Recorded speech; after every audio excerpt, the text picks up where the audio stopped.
Ada awal objektifnya yaitu 12.1 describe common characteristic of organizational culture. Yang kedua, show how culture is transmitted to employees. Yang ketiga, identify the factors that create and sustain an organizational culture. Yang keempat, compare the functional and dysfunctional effects of organizational culture on people and the organization. Yang kelima, describe the similarities and difference in creating positive, ethical, and innovative cultures. Yang keenam, discuss how change operates both within and outside organization. Dan yang terakhir, compare the four main approaches to managing organizational change. Yang pertama, sini ada what is organizational cultures. Budaya organisasi adalah persepsi bersama yang harus diakui secara konsisten oleh anggota dari berbagai latar dan budaya. Organisasi umumnya memiliki domain culture yang berisi nilai inti yang dianut mayoritas anggota, serta subcultures yang muncul di departemen atau lokasi tertentu karena pengalaman bersama. Subkultur dapat memperkuat budaya utama, tapi jika organisasi berasal dari makna bersama yang membentuk perilaku anggota, subkultur juga dapat muncul di tingkat negara akibat migrasi, asimilasi, atau perbedaan kelas sosial. Selanjutnya, do organization that uniform cultures. Budaya organisasi adalah sistem makna bersama berupa nilai, keyakinan, dan asumsi yang membedakan satu organisasi dari lain. Budaya ini mempengaruhi apa yang diperhatikan karyawan, muncul dalam simbol dan cerita, serta menjadi dasar makna bersama dalam organisasi. Budaya bersifat deskriptif, menunjukkan bagaimana karyawan melihat organisasi, berbeda dari job satisfaction yang bersifat evaluatif karena kompleks dan sulit didefinisikan. Meneliti berupaya memahami perbedaan antara budaya organisasi serta mempelajari apa yang membuat setiap organisasi memiliki karakter unik. Selanjutnya, strong versus weak cultures. Budaya organisasi dapat dibedakan menjadi kuat dan lemah. Budaya kuat terjadi ketika sebagian besar karyawan memiliki pandangan yang sama tentang nilai dan tujuan organisasi. Semakin banyak anggota yang menerima dan berkomitmen pada nilai inti, semakin besar pengaruh budaya tersebut terhadap perilaku. Budaya kuat menciptakan kesepakatan tujuan, meningkatkan kekompakan, loyalitas, makna kerja, dan komitmen organisasi, sehingga menurunkan niat keluar kerja. Selanjutnya, how we voice work cultures. Karyawan mempelajari budaya organisasi melalui macam-macam, yaitu stories atau cerita tentang diri, keberhasilan, pelanggaran aturan, atau pengalaman awal kerja, membantu menanamkan nilai menghubungkan masa lalu dengan masa kini, serta memotivasi karyawan. Selanjutnya, ada ritual, kegiatan berulang yang menegaskan nilai inti organisasi, menunjukkan apa yang dilakukan penting, serta mengurangi kecemasan dan menciptakan rasa aman. Selanjutnya, simbol sosial seperti tata kantor, fasilitas, desain ruang kerja, hingga pakaian menunjukkan siapa yang penting. Nilai apa yang dijunjung, misalnya kreativitas, egalitarian, atau toleransi. Selanjutnya, bahasa. Istilah khusus, jargon, dan cara komunikasi memperkuat identitas kelompok. Bahasa dapat mempererat budaya positif, tapi jargon berlebih bisa membingungkan, menutupi perilaku tidak etis, dan bahkan menciptakan diskriminasi. Selanjutnya, creating and sustaining culture. How culture begin. Budaya organisasi berawal dari diri. Founder membawa visi, nilai, dan gaya kerja tertentu, lalu menanamkannya lewat rekrutmen orang yang segala, proses sosialisasi, dan pelatihan ulang. Ketika perusahaan sukses, nilai karakter founder melekat kuat dan menjadi budaya organisasi. Pengaruh ini bisa bertahan lama, bahkan terbawa perusahaan turunan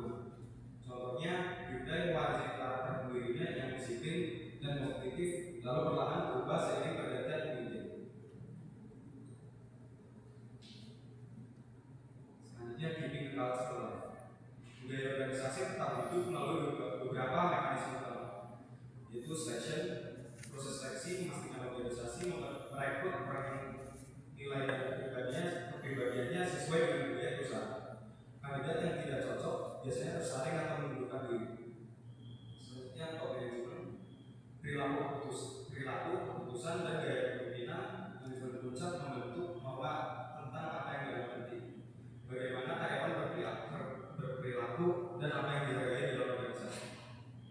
Selanjutnya socialization, karyawan baru diperkenalkan pada budaya melalui onboarding, pelatihan, pembimbingan, serta pengalaman awal. Proses ini membantu mereka memahami nilai, aturan, dan ekspektasi organisasi. Secara keseluruhan, tiga mekanisme ini menjaga budaya organisasi tetap stabil dan konsisten sehingga terus diwariskan dari generasi ke generasi lain.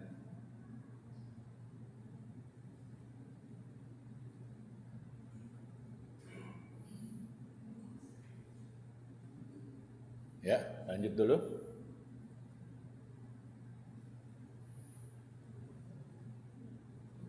Selanjutnya working culture dulu, the function of culture.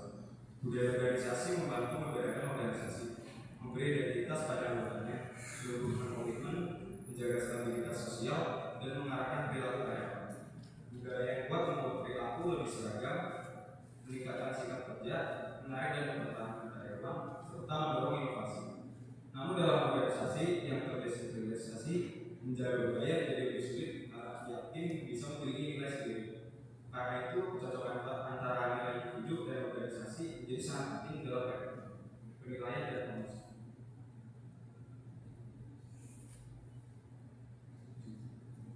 Selanjutnya, culture creates climate. Organisasional climate adalah persepsi bersama karyawan terhadap lingkungan kerja yang terlihat dari kebijakan, praktik, dan prosedur yang dijalankan organisasi. Iklim ini merupakan wujud nyata dari budaya organisasi, di mana nilai dan keyakinan yang dianut benar-benar tercermin dalam perilaku sehari-hari.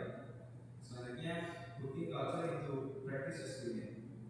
Menunjukkan bahwa iklim terbentuk dari apa yang benar-benar dipraktikkan dan dihargai, bukan hanya dari pernyataan atau slogan. Keselarasan antara nilai yang diucapkan dan diterapkan akan menciptakan iklim organisasi yang positif.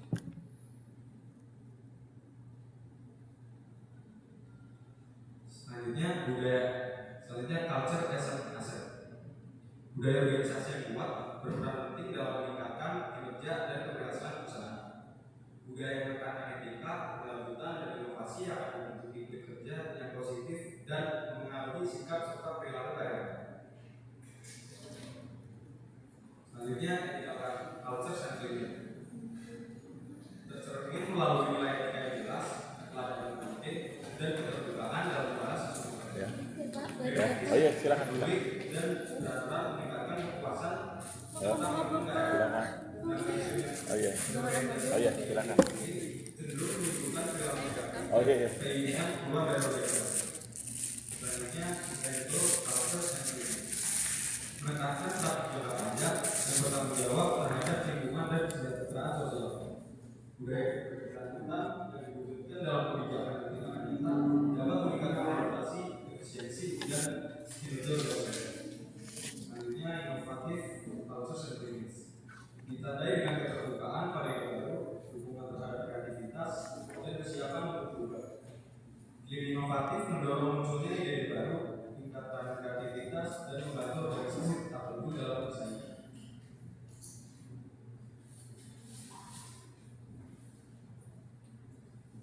Selanjutnya, budaya sebagai kewajiban. Nah, budaya organisasi dapat memberi manfaat bagi karyawan dan perusahaan, tapi juga bisa menjadi disfungsional jika nilainya tidak selaras dengan kebutuhan lingkungan. Budaya negatif ditandai oleh stagnasi, keberagaman yang berlebihan, toksisitas, dan bentrokan budaya, terutama saat merger budaya yang belum dapat menurunkan kinerja. Sementara budaya yang positif terbukti meningkatkan kepuasan pelanggan dan hasil organisasi. Selanjutnya, mengembangkan budaya positif. Budaya organisasi positif berfokus pada pengembangan kekuatan karyawan, pemberian penghargaan, serta dukungan terhadap pertumbuhan.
dan memastikan ide-ide baru dapat diterapkan secara efektif. Selanjutnya ada perubahan. Perubahan adalah proses membuat organisasi berbeda dari kondisi sebelumnya, baik secara alami maupun melalui perubahan yang direncanakan. Perubahan yang direncanakan bertujuan meningkatkan kemampuan organisasi beradaptasi dan mengubah perilaku karyawan agar lebih sesuai dengan tujuan organisasi. Proses ini dipimpin oleh agen perubahan yang mendorong dan menerapkan visi baru, meskipun sering menghadapi penolakan sehingga perlu dikelola dengan baik. Ini ada resistensi terhadap perubahan. Perubahan sering dianggap sebagai ancaman sehingga menimbulkan resistensi dari karyawan, baik yang terlihat jelas maupun tersembunyi. Resistensi ini dapat menghambat kinerja dan menguras energi organisasi, tetapi juga bisa bermanfaat jika mendorong diskusi dan perbaikan tentang perubahan. Oleh karena itu, perubahan perlu dikelola dengan komunikasi yang baik, keterlibatan karyawan, dan penerapan yang adil agar dapat diterima dan berjalan efektif. Selanjutnya ada politik perubahan. Perubahan dalam organisasi selalu mengandung unsur politik karena mengangkat status dorongan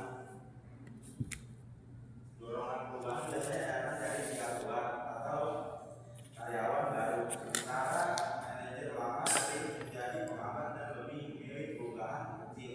Karena perubahan radikal dianggap berisiko, organisasi sering mencari pemimpin eksternal untuk mendorong perubahan besar. Ya, stop dulu.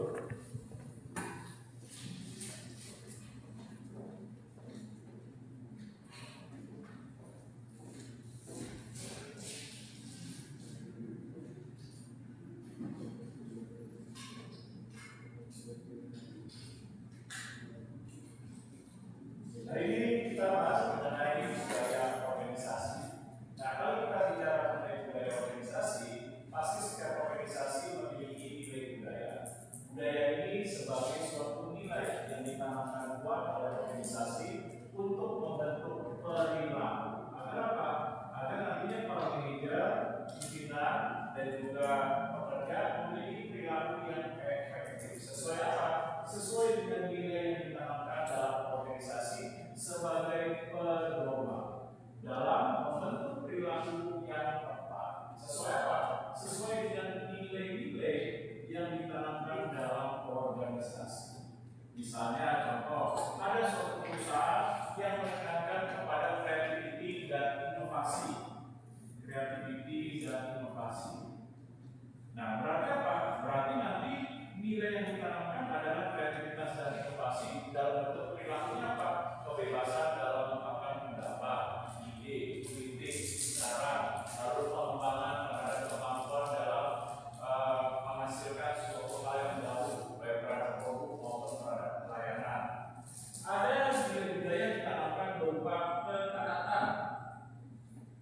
Nah, berarti apa? Kalau ketaatan berarti menekankan terhadap nilai apa? Kedisiplinan dalam suatu organisasi, kepatuhan terhadap perintah atau keputusan. Nah, inilah nilai-nilai dalam suatu organisasi.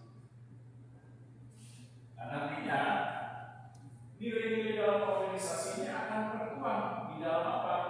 Di dalam selain nilai, di dalam moral, di dalam etika, dalam ketentuan, maupun di dalam suatu aturan yang nantinya menjadi kode etik bagi organisasi dalam menjalankan organisasi. Nah, hal ini nanti bisa menjadi suatu pedoman yang akan dilakukan oleh organisasi. Untuk itulah maka diperlukan leadership, yaitu kepemimpinan yang berupaya untuk menanamkan nilai budaya organisasi agar menghasilkan strength culture. Strength culture. Nah, apa ini strength culture? Budaya organisasi yang kuat yang mampu membentuk perilaku para pengikutnya atau para manajer dan pekerjanya menjadi perilaku yang dominan berdasarkan dari nilai-nilai budaya organisasi. Entah itu ketaatan, kedisiplinan, kreativitas, inovasi, atau keterbukaan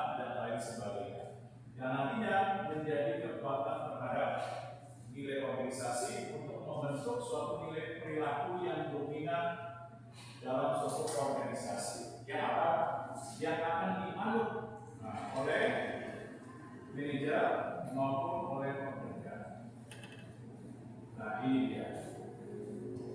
Nah, timbul pertanyaan, kalau begitu peranannya bagaimana? Ada beberapa peranan nih yang perlu dilakukan pimpinan dalam menanamkan budaya organisasi. Nah, kalian sudah belajar leadership pasti tahu. Nah, ya silakan. Apa peran yang pertama?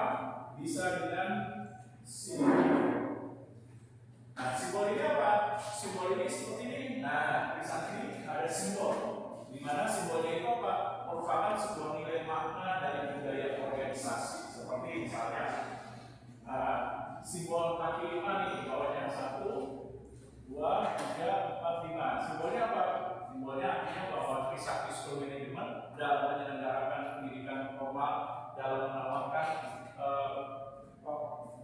pendidikan ekonomi dengan manajemen dan akuntansi berlandaskan kepada nilai-nilai Pancasila seperti ketuhanan yang Maha Esa, kemanusiaan, lalu persatuan, lalu kerakyatan dan keadilan sosial. Nah, lambang dunia itu apa? Berdasarkan dari pedoman pendidikan, itu ada pembelajaran, sama teknologi, ilmu pengetahuan, dan lain sebagainya. Nah, yang kedua ada seremonis. Nah, apa ini seremonis? Seremonis itu suatu kegiatan yang dibuat sedemikian rupa untuk menanamkan nilai budaya organisasi agar membentuk sebuah nilai dan identitas. Seperti apa? Seperti kalau dalam perguruan tinggi ada Bisnatalis, lalu ada memperingati keberhasilan dalam studi wisuda, lalu kalau dalam perusahaan ada HUT, hari jadi perusahaan, dan lain sebagainya.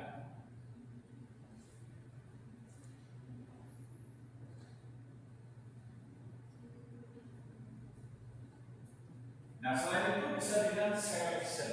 Selection itu apa? Memilih orang-orang yang tepat untuk bisa ditanamkan di dalam budaya organisasi dengan memperhatikan nilai karakteristik, watak, sifat, kepribadian, dan lain sebagainya. Seperti kalau di Indonesia, kenapa dalam pelamar kerja perlu SKCK? Salah satunya menilai perilakunya untuk bisa apakah nantinya perusahaan menanamkan budaya organisasi atau tidak.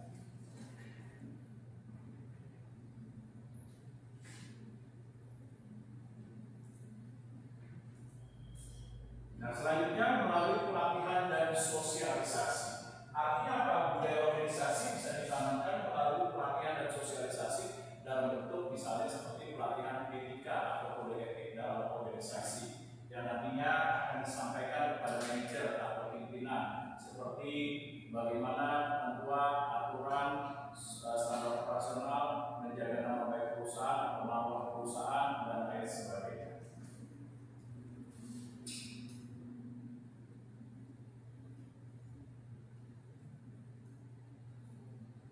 Selanjutnya dengan special English. Special English itu suatu bahasa yang mengandung sebuah arti dan makna dalam nilai budaya organisasi. Bisa berupa slogan, motto, dan lain sebagainya.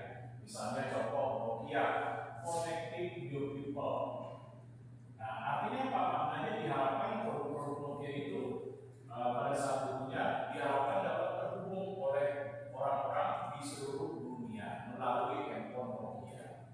Lalu ada misalnya lagi seperti Indomie, seleraku. Nah, diharapkan produk Indomie ini dapat disukai oleh masyarakat di Indonesia di belahan pelosok di wilayah atau provinsi yang ada di Indonesia. Nah, ini berupa budaya organisasi Indomie seleraku. Lalu apa lagi budaya organisasi? Nah, seperti misalnya lagi inovasi depan. Nah, yang mana? Diharapkan apa nih dengan adanya slogan budaya organisasi inovasi depan, produk-produk yang mahal selalu dikembangkan, bisa bersaing dengan produk-produk motor yang lain, entah itu bersaing dengan Honda, dengan Suzuki, dan lain sebagainya. Nah, ada lagi contohnya, mungkin ada yang bisa ngasih contoh yang lain tentang budaya organisasi berupa spesialis. Nah, yang kita sih masih tahu ini apa nih.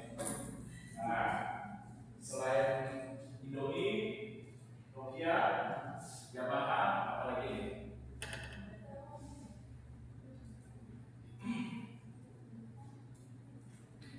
budaya organisasi. Seperti contoh budaya organisasi apa ini contohnya?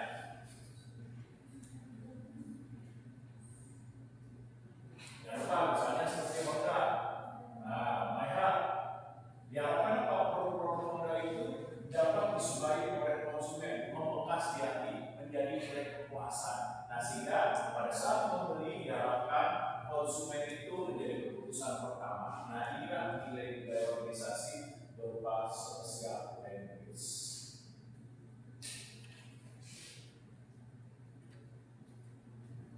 Nah, selain itu ada dalam bentuk direct activity.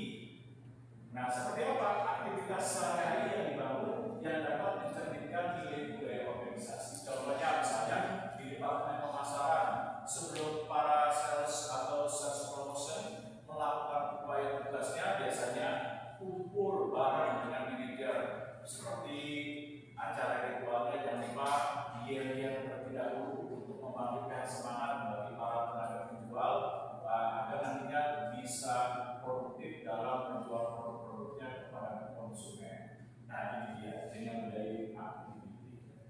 Nah, lalu apa lagi dari activity?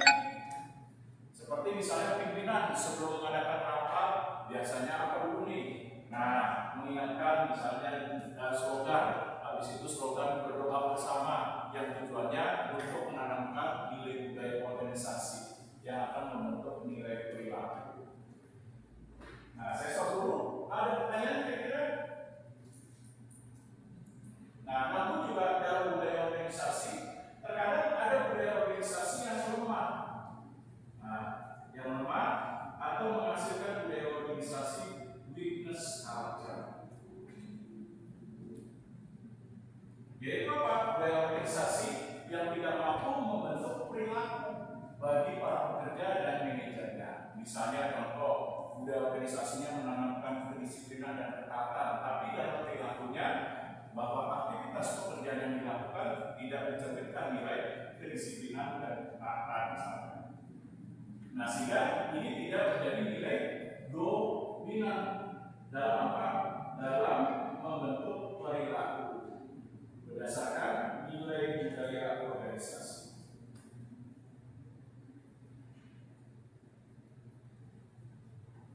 Nah, ini mau satu pertanyaan. Kalau begitu Pak, apakah budaya organisasi bisa mengalami perubahan? Kira-kira, misalnya dari pendiri setelah organisasi itu bergerak beraktivitas menghasilkan suatu produk, barang atau pelayanan. Nah, beberapa tahun kemudian, misalnya 10 atau 15 tahun, dia melakukan kegiatan bisnis atau operasionalnya mengalami perubahan atau tidak bisa mengalami perubahan atau tidak? Bisa seiring dengan waktu. Tergantung apa? Tergantung dari adalah bisa ada bonus.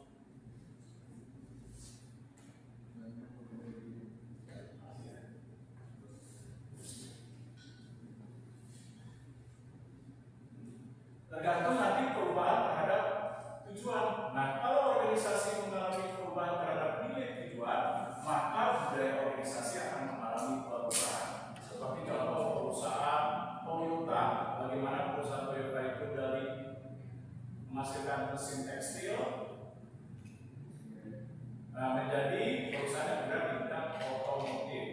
Nah, tentu mengalami perubahan terhadap nilai budaya organisasi sesuai dengan tujuan. Nah, perubahan budaya organisasi apa?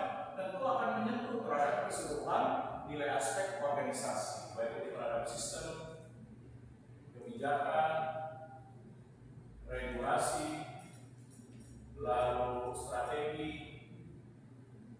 perilaku yang dibentuk, dan lain sebagainya.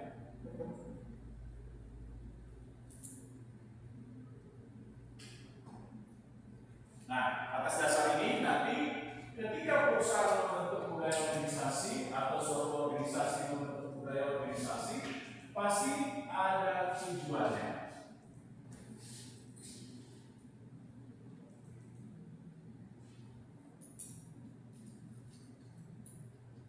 Nah, apa nih tujuannya dari budaya organisasi? Tadi sudah disinggung di awal-awal, yaitu apa? Membentuk perilaku dari para anggotanya. Seperti tadi perilaku anggotanya apa sesuai dengan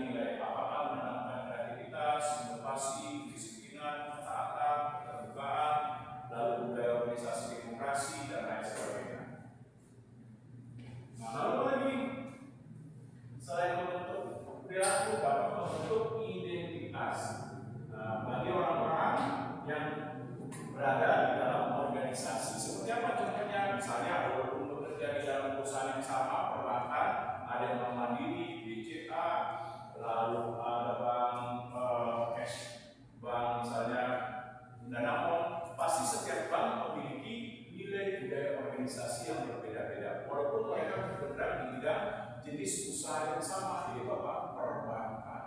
Seperti contoh otomotif, ada Toyota, Yamaha, Honda, lalu Suzuki. Nah, pasti memiliki identitas yang berbeda, walaupun mereka bergerak di bidang bisnis yang sama, yaitu otomotif. Nah, inilah identitas yang membedakan antara satu organisasi dengan organisasi yang lain dalam upaya menanamkan budaya organisasi. Nah, lalu apa lagi tujuannya nih budaya organisasi? Nah, dengan budaya organisasi apa? Bisa meningkatkan komitmen dan loyalitas terhadap organisasi. Nah, lalu apa lagi? Jangan lupa, namanya budaya organisasi ditanamkan, misalnya pimpinan bercerita mengenai keberhasilan organisasi, kesuksesan, pencapaian, prestasi, berarti apa tujuannya? Nah, misalnya contoh perusahaan Honda menanamkan kuat keberhasilannya kepada manajer dan para pekerjanya. Ini loh Honda, perusahaan besar di mana Honda sudah tersebar di beberapa negara, keberhasilan dan kesuksesannya, lalu Honda selalu berinovasi. Nah, di mana pimpinan Honda di Indonesia bercerita mengenai kesuksesan yang telah dicapai dari perjalanan bisnis dari perusahaan Honda. Berarti apa tujuannya? Ya. Nah, menanamkan nilai rasa bangga menjadi bagian dari organisasi.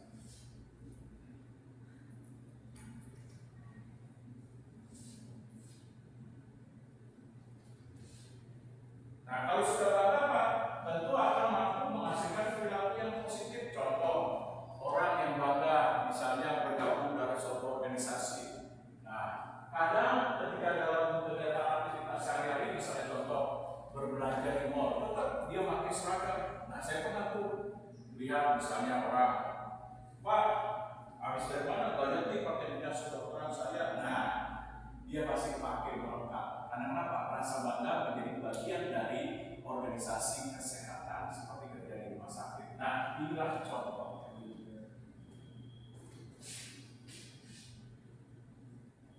Nah, saya stop dulu. Ada pertanyaan kira-kira? Nah, dan nanti dalam upaya menanamkan budaya organisasi akan memberikan bentuk dari jenis budaya organisasi itu sendiri.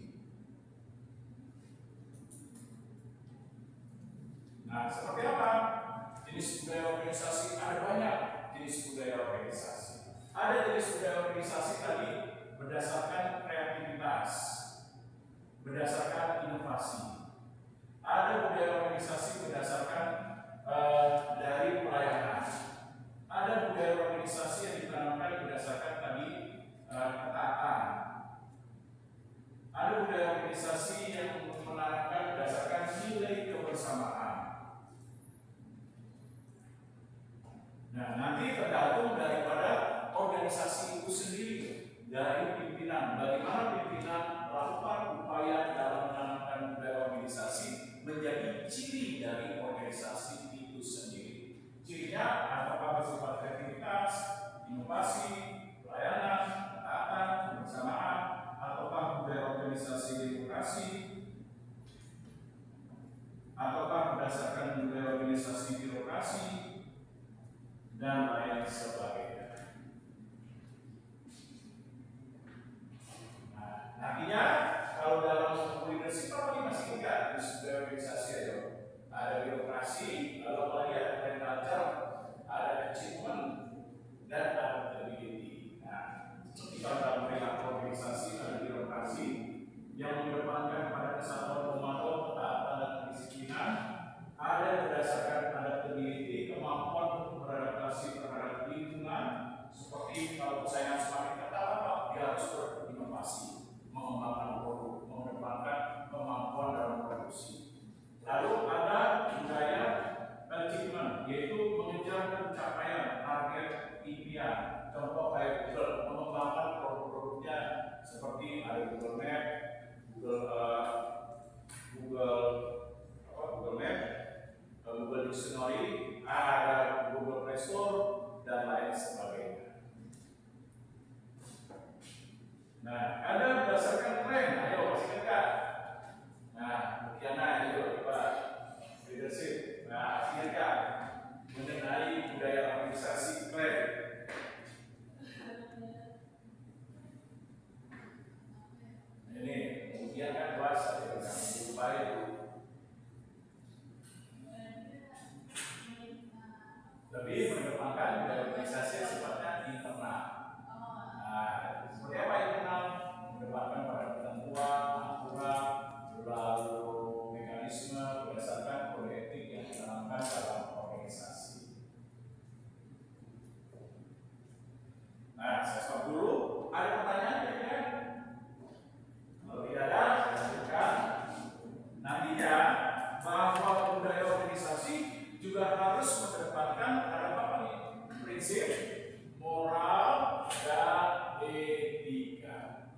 Nah, di mana prinsip moral dan etika itu apa?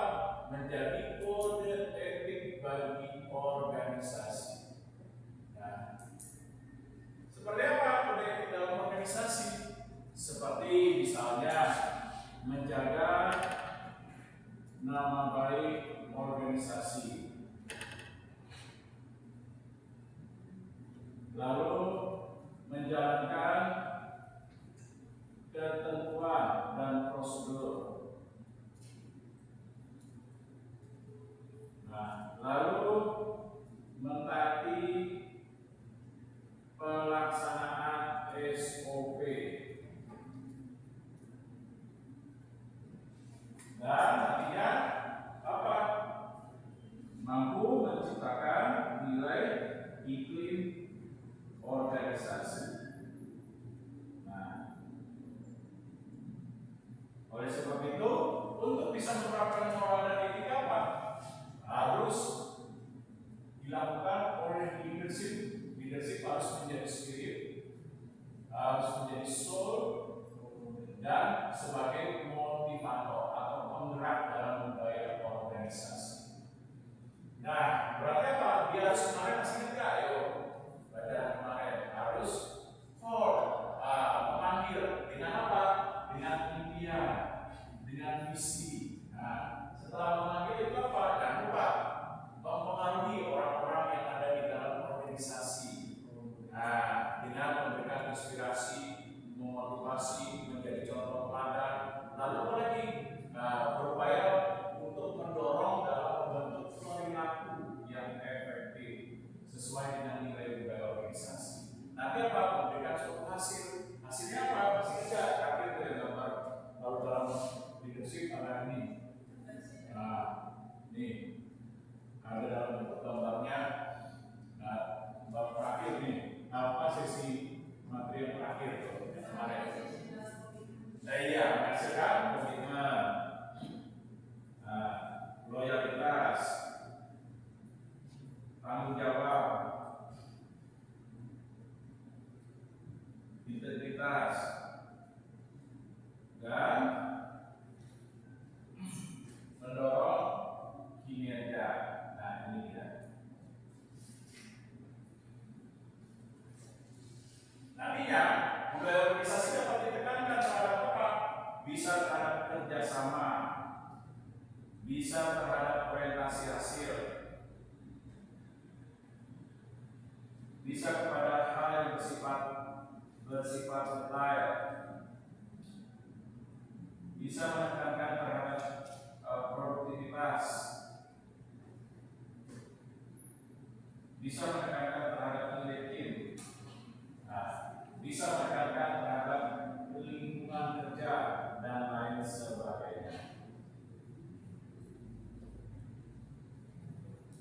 Nah, ada pertanyaan kira-kira mengenai budaya organisasi? Silakan.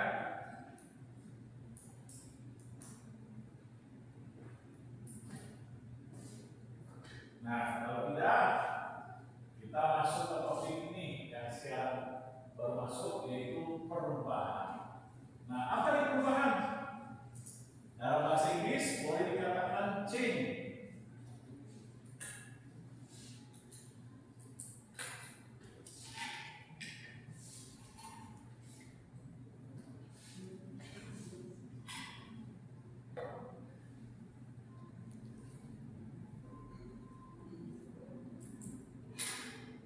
Nah, apa ini perubahan? Dari kata change atau bahasa Inggrisnya. Nah, setiap organisasi pasti ingin mengharapkan perubahan, di mana perubahan ini nanti akan mengarah pada hal yang positif, seperti membawa peningkatan nilai, baik produktivitas, pencapaian tujuan, pencapaian sasaran, kemampuan beradaptasi, lalu peningkatan kinerja, inovasi, dan lain sebagainya. Nah, inilah harapan dari perubahan organisasi. Nah, untuk itulah perubahan itu sifatnya ada yang dipengaruhi secara internal, dipengaruhi secara internal dari lingkungan organisasi atau boleh dikatakan lingkungan bisnis atau yang internal. Berarti di dalam perusahaan atau organisasi. Apa saja nih perubahan yang disebabkan faktor lingkungan internal? Apa saja nih internal? Pertama, adanya keinginan, tuntutan yang diinginkan dari pimpinan seperti dari direktur utama, dari CEO. Nah, itu keinginan dari pimpinan.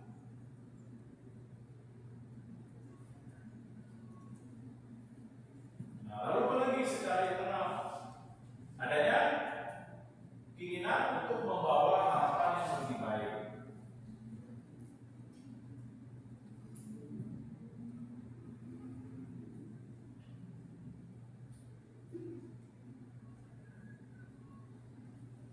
Nah, seperti contohnya apa nih? Membawa harapan lebih baik.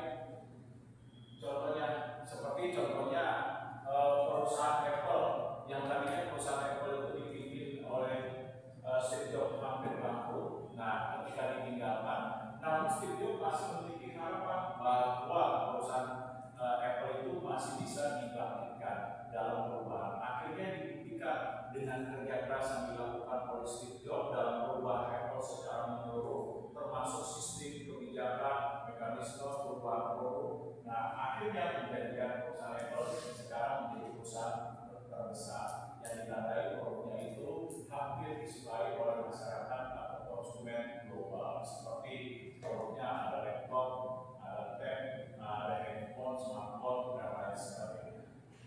Nah, lalu apa lagi secara internal nih? Perubahan internal yang diharapkan di dalam organisasi, adanya dorongan dari pimpinan, keinginan membawa perubahan, harapan yang lebih baik, apalagi nih? Kira-kira internal.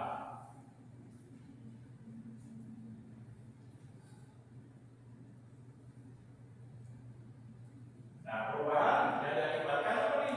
Perubahan terhadap nilai organisasi. Nah, atau tujuan. Nah, contohnya apa?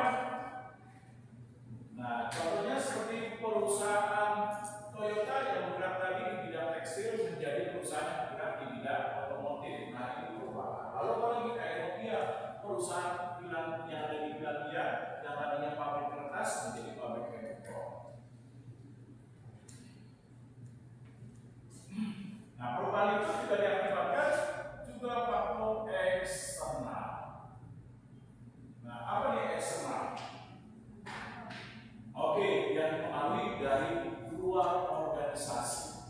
Nah, sehingga mengakibatkan organisasi perlu untuk melakukan perubahan. Apa itu?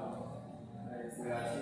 Oke, misalnya perubahan regulasi yang ditetapkan oleh pemerintah sehingga perusahaan mengakibatkan perubahan dalam hal misalnya perubahan terhadap sistem, mekanisme, kebijakan, dan lain sebagainya. Lalu apa lagi?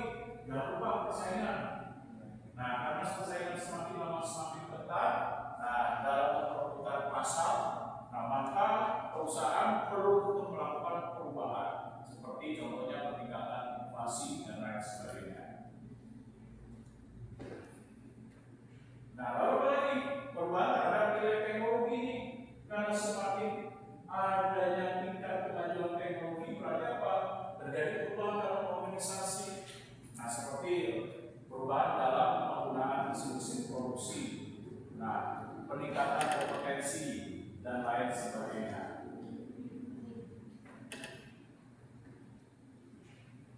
Nah, oleh sebab itu, nah perusahaan bisa melakukan berbagai upaya tindakan yang dilakukan oleh pemimpin dalam melakukan perubahan.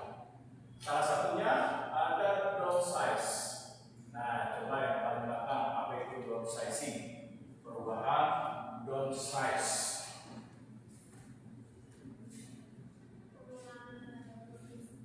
Ya.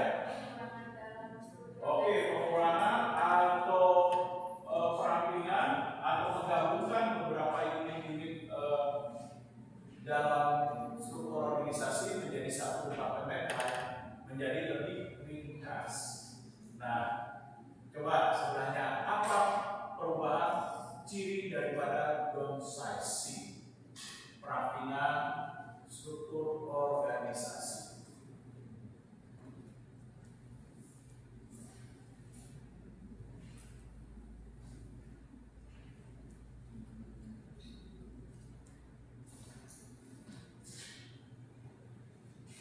Perubahannya Pak.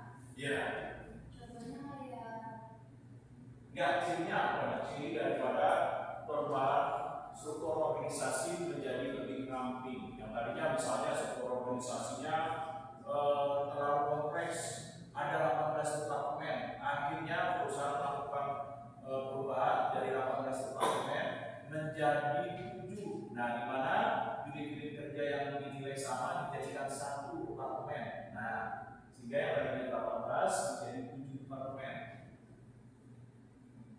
Nah, seperti pernah kita lakukan itu contoh kementerian kita yang tadinya dulunya pernah diringkas 28, sekarang diperluas lagi oleh Prabowo jadi 3. Nah, kita pernah mengalami perampingan terhadap kementerian yang menjadi 28 kementerian. Sekarang malah diperluas lagi jadi 43. Nah, proses itu cirinya apa nih perubahannya? Cirinya. Nah, tadi kan meningkat misalnya dari 43 kementerian menjadi 28. Nah, apa cirinya?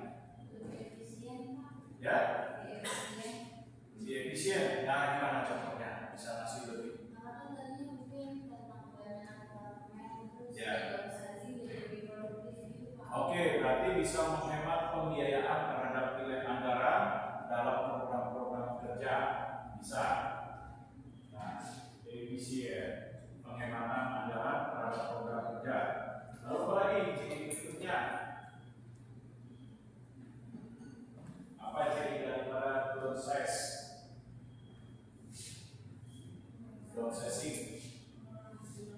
Oke, pengurangan jumlah karyawan. Kalau pengurangan jumlah karyawan, bagaimana bekerja menjadi lebih produktif. Nah, lalu apa lagi? Komunikasi. Nah, karena terjadi pengurangan, komunikasi bisa lebih cepat, betul, dalam menyampaikan arus informasi. Lalu apa lagi? Nah, jangan lupa kalau orangnya sedikit, pengambilan keputusannya gimana? Yang tadi dari 18 departemen diringkas misalnya menjadi 8. Nah, pengambilan keputusannya menjadi lebih cepat sesuai dengan kebutuhan, tantangan, dan respon. Nah, selain itu perubahan bisa dilakukan dalam bentuk selain proses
tujuan, sasaran, budaya, teknologi, sistem, mekanisme, dan kebijakan. Keseluruhan nilai aspek organisasi disentuh terhadap upaya dalam melakukan perubahan. Nah, contohnya apa? Contoh dari negara Jepang itu berubah dari negara pertanian ke negara industri yang bergerak dalam otomotif. Nah, itu terjadi perubahan menyeluruh yang dinamakan restorasi. Nah, ini dia rekayasa ulang. Nah, selain itu ada beberapa upaya dalam perubahan. Nah, upaya seperti melakukan peningkatan dalam bentuk misalnya joint venture, apa nih? Joint venture atau melakukan akuisisi. Nah, apa itu perubahan yang dilakukan atau diupayakan dalam bentuk joint venture atau akuisisi? Nah, seperti apa? Joint venture itu menggabungkan dua perusahaan, Pak. Iya, joint venture kerjasama yang dilakukan oleh 2, 3, 4 atau lebih dari perusahaan. Yang tujuannya apa? Bisa meningkatkan kemampuan bersaing, produktivitas, inovasi, memperluas akses pasar dan lain sebagainya. Kolaborasi aja. Nah, kalau akuisisi, apa nih? Akuisisi itu membeli lebih dari 60% saham dari Ya, perusahaan. membeli keseluruhan atau nilai saham dominan atau kepemilikan usaha dominan, yang bisa 60, 70, 80, bahkan 100%, atau menjadi anak perusahaan. Contohnya seperti Kecap Jabamo melakukan perubahan, nah untuk meningkatkan produktivitas, akhirnya dia menjual perusahaan Kecap Jabamo. Sekarang Kecap Jabamo menjadi apa nih? Bagian dari perusahaan Unilever atau anak perusahaannya, atau boleh dikatakan holding company.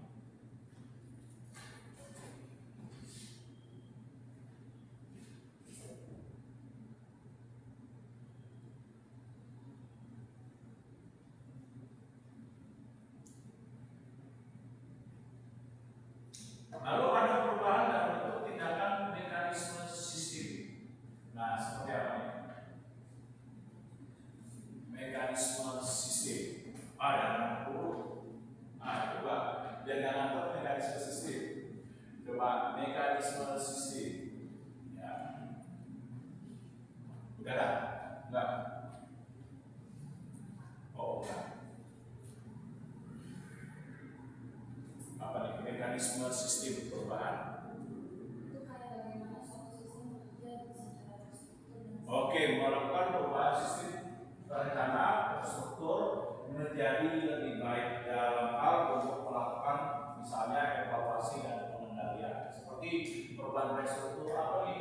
Misalnya dalam perekrutan anggota kepolisian, di mana diawasi dari awal.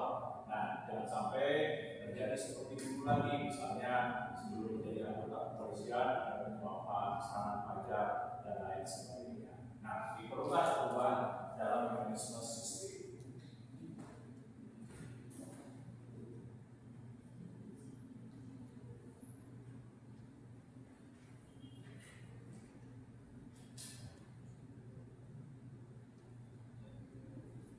Nah, ada perubahan dalam teknologi dan productivity. Seperti apa nih?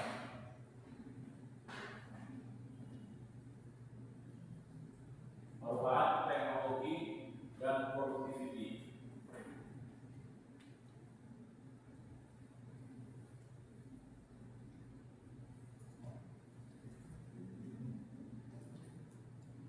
Nah, contohnya ini apa? Perubahan dalam teknologi seperti ini yang kalian gunakan handphone.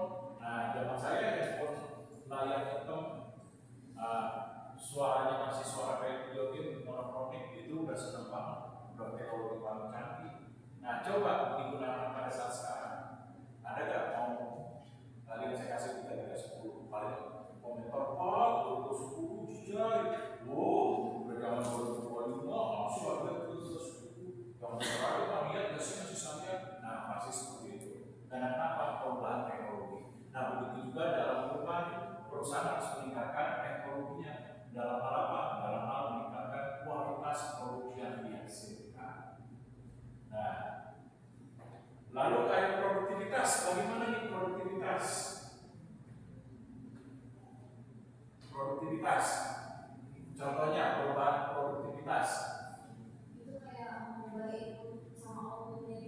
Ya, output dan inputnya menjadi lebih baik. Nah, contohnya kayak sekarang produk mobil Honda sudah bisa bersaing dengan produk mobil dari Eropa, baik itu Opel, BMW, Audi. Nah, sekarang produk mobil Honda dan Toyota sudah mulai bisa bersaing. Salah satunya apa buktinya itu yang paling murah yang dihasilkan Toyota yang hampir di 1 M apa?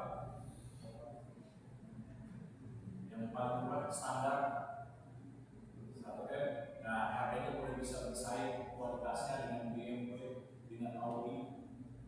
Nah, yang dari Toyota yang mana itu? Nah, bukan kalau buka pintunya nggak perlu dibalik. Nah, itu bisa aja datang otomatis. Apa? Ya, itu apa? Betul.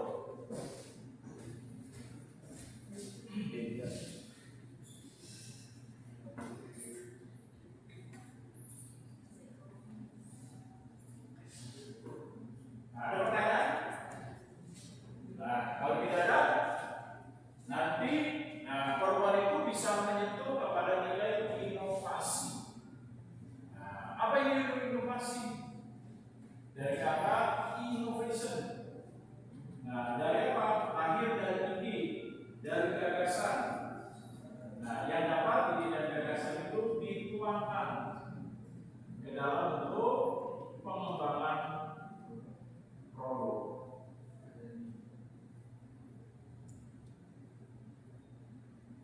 Nah, sehingga produk kita apa? Bisa berkualitas, memenuhi harapan konsumen, ya dapat bersaing, meningkatkan kemampuan bersaing produknya, memenuhi kepuasan konsumen.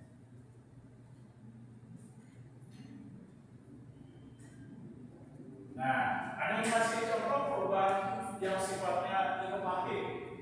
Nah, ini innovation. Apa tuh? Innovation.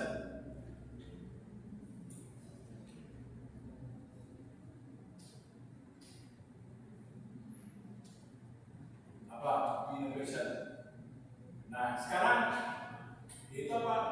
Seperti dalam industri otomotif yang tadinya kita menggunakan bahan bakar minyak dan dia beralih menjadi bahan bakar menggunakan listrik. Bahkan sekarang Toyota lagi mengembangkan teknologi baru, tidak lagi listrik tapi menggunakan air hidrogen. Nah, yang sekarang lagi dikembangkan oleh Toyota di tapi belum dikomersilkan karena masih di titik tahunnya. Nanti masih ada kekurangan-kekurangan. Nah, atau ada hal-hal yang dinilai bisa membahayakan konsumen, jadi masih diamati sebelum dikomersilkan. Nah, seperti sekarang Toyota sedang mengembangkan produk otomotif yang berbahan bakar hidrogen. Nah, lebih hemat. Nah, nanti cukup pakai air. Nah, Anda kan bisa pakai air di rumah, pakai segalon-segalonnya juga boleh. Nah, lebih hemat. Nah, nanti akan Toyota akan melakukan dalam hal menghasilkan produk mobil baru berbahan bakar hidrogen.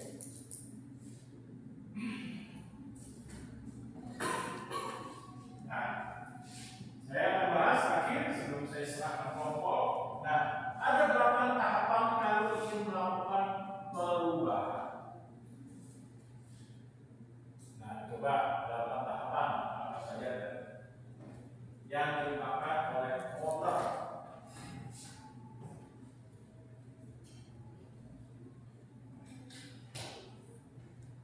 Ya, nah, sudah ada 8 perubahan yang dilakukan oleh voter. Nah, ini dia betul. Voter.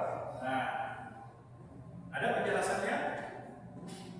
8 perubahan yang dilakukan oleh voter. Nah, pertama apa nih? Pertama harus merasa urgensi. Urgensinya apa? Faktor apa yang penting, yang mendesak, yang menjadi faktor pemicu trigger sehingga perubahan itu perlu dilakukan. Nah, yang kedua apa nih?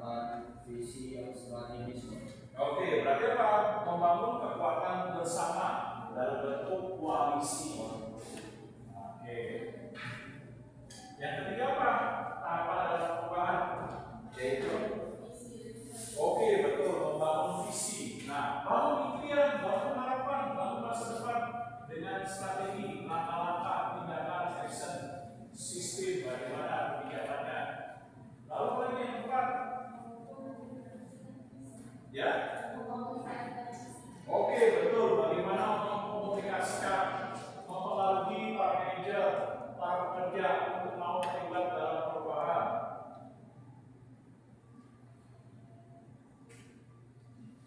Nah, yang kelima apa nih? Ya? Oke, berdayakan para pekerjanya, manajernya agar mau bersama-sama untuk ikut dalam perubahan dengan memberikan kontribusi berupa tenaga, pemikiran, dan lain sebagainya.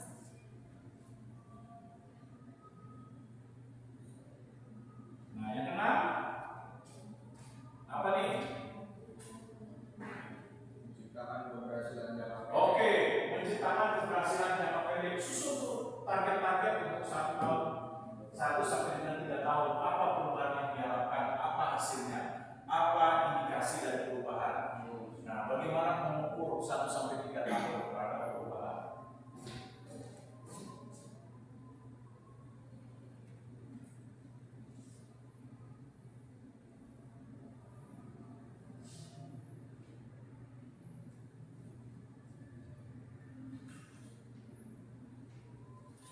Nah, yang terakhir,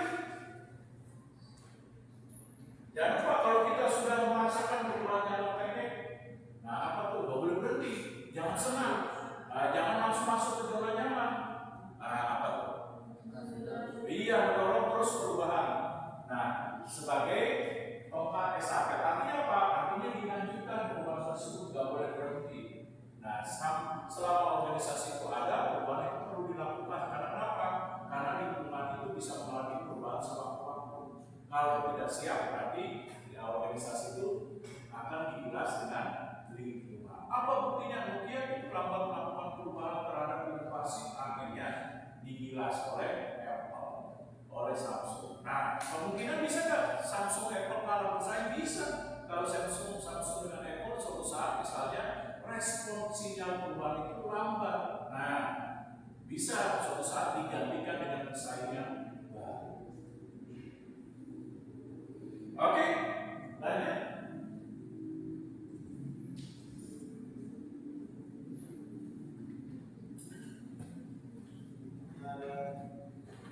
Oh ya, silakan. Penelitian asik. Penelitian tindakan atau metode perubahan yang menggunakan pengumpulan dan analisis data secara sistematis untuk menentukan tindakan yang tepat. Proses ini meliputi diagnosis, analisis, umpan balik, tindakan, dan evaluasi. Kelebihannya adalah fokus pada masalah nyata dan melibatkan karyawan sehingga mengurangi resistensi terhadap perubahan meskipun tidak semua organisasi terus bersedia menggunakannya. Selanjutnya ada pengembangan organisasi. Pengembangan organisasi atau OI adalah upaya perubahan rencana yang bertujuan meningkatkan efektivitas organisasi dan kesejahteraan karyawan melalui pendekatan yang kolaboratif dan partisipatif. Oke. Ya, lanjut dulu. Berbagai cara seperti konsultasi proses, penggunaan kerja tim, perbaikan hubungan antar kelompok, serta pemanfaatan kekuatan organisasi untuk menciptakan perubahan yang positif dan berkelanjutan. Ini adalah paradoks perubahan. Sebentar. Berarti kalau untuk melakukan perubahan berarti apa? Temukan tujuan, temukan sasaran, lalu apa lagi? Ciptakan iklim yang terbuka. Contoh, berdirinya bangsa ini menjadi Pancasila dan Negara Kesatuan Republik Indonesia dari mana?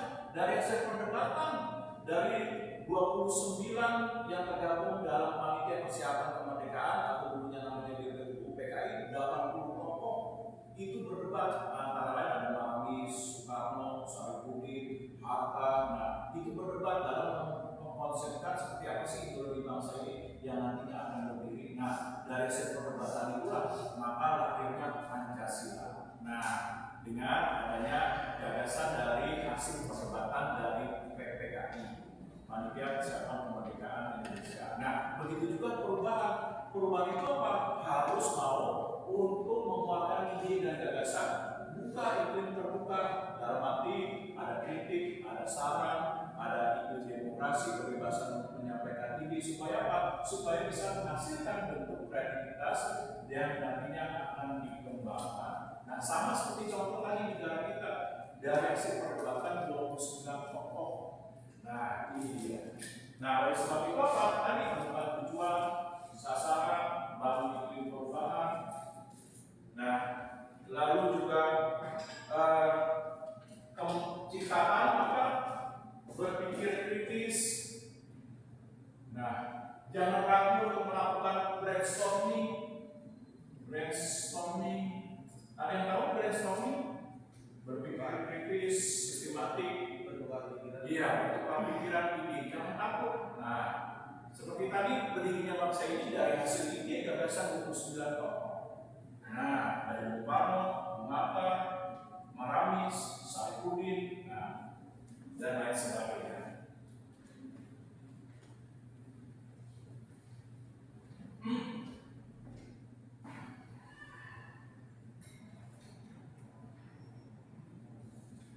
Lalu apa lagi? Jangan takut untuk melakukan tindakan jalan perubahan. Nah, ada upaya. Nah, ini yang perlu dilakukan supaya nantinya perubahan itu memberikan hasil yang nyata. Oke, lanjut.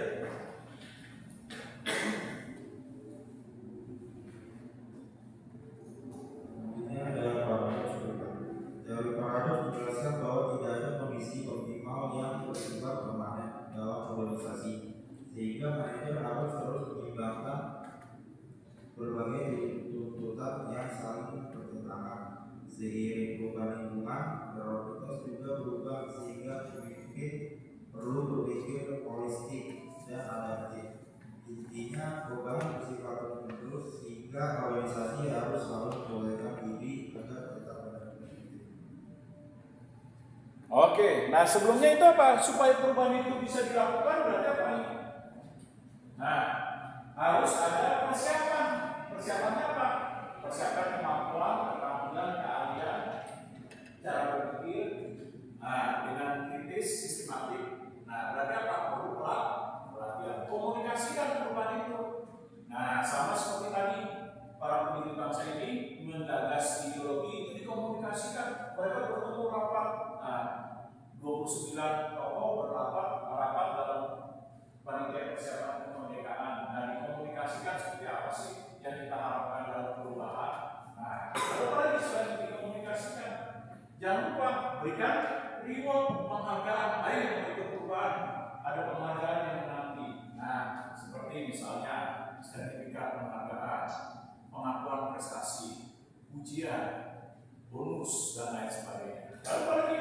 Yang nggak mau ikut perubahan, perubahan males, capek, buang tenaga, ogah misalnya. Nah, apa yang perlu dilakukan sebagai pemimpin? Nah, contoh tuh, misalnya kayak negara Cina, pemudanya pada males-males, nggak mau ikut perubahan, apa yang perlu dilakukan tuh?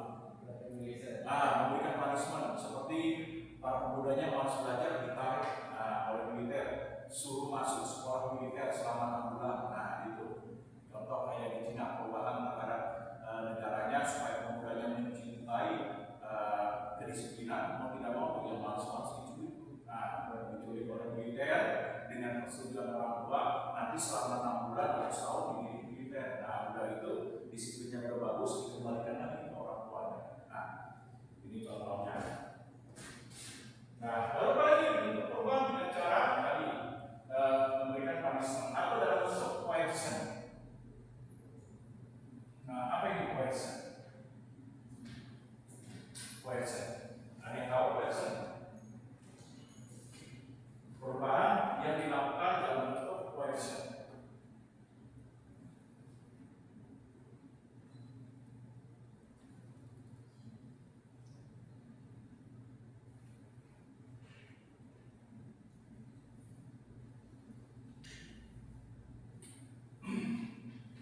Bentuk coercion.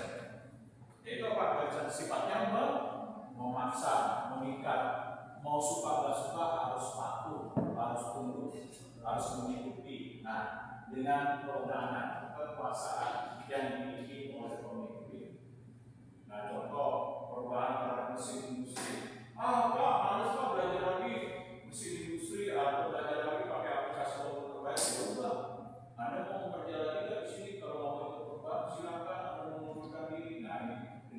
pasangan yang digunakan dalam pemimpin dengan kewenangan atau kekuasaan atau power. Oke, sampai di sini ada pertanyaan tentang perubahan.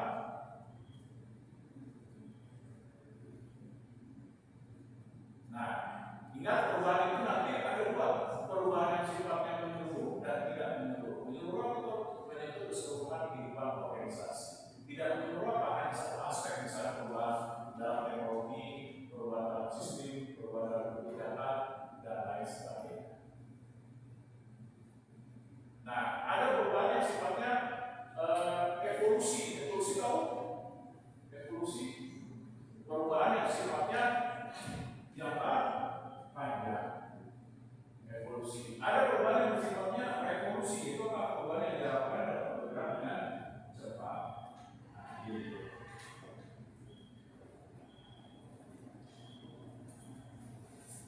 Ya, tutup.